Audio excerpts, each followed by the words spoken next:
the far north.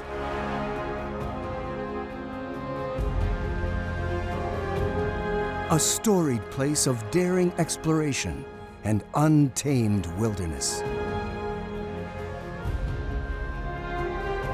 But the high Arctic is also a place of rapid change.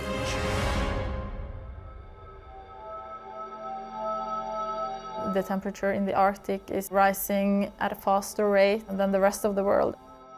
Up here we see the changes most. The glacier fronts are literally disappearing in front of our eyes here. It goes very fast.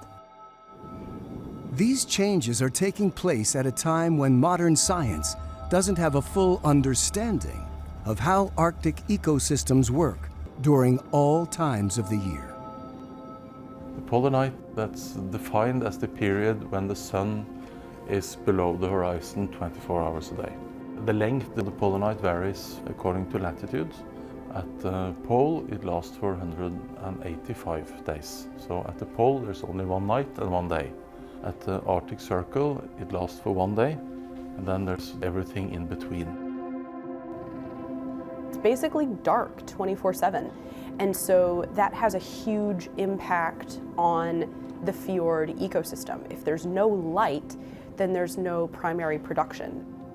There are algae in the ocean that are phytoplankton that photosynthesize to create energy, and all other organisms are reliant on that energy.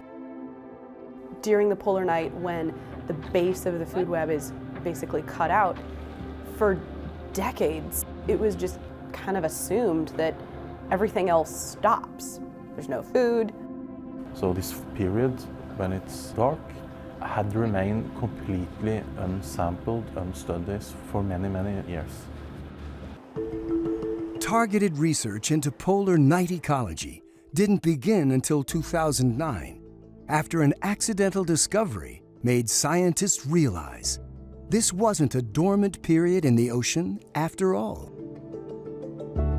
It came as a massive surprise. And the more you look into it, the more you find that there's actually high activity during the polar night.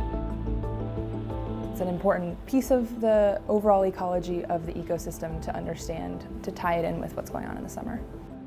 Looking at the seasonal patterns in the polar regions is a huge knowledge gap. So filling that in is important for that very base level fundamental understanding of how does the Earth work.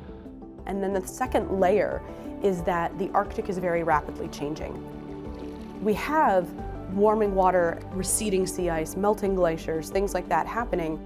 So understanding the consequences of that change is a major question for the scientific community right now.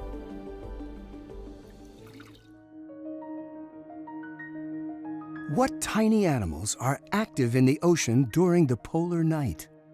And how are they able to survive without their main food source?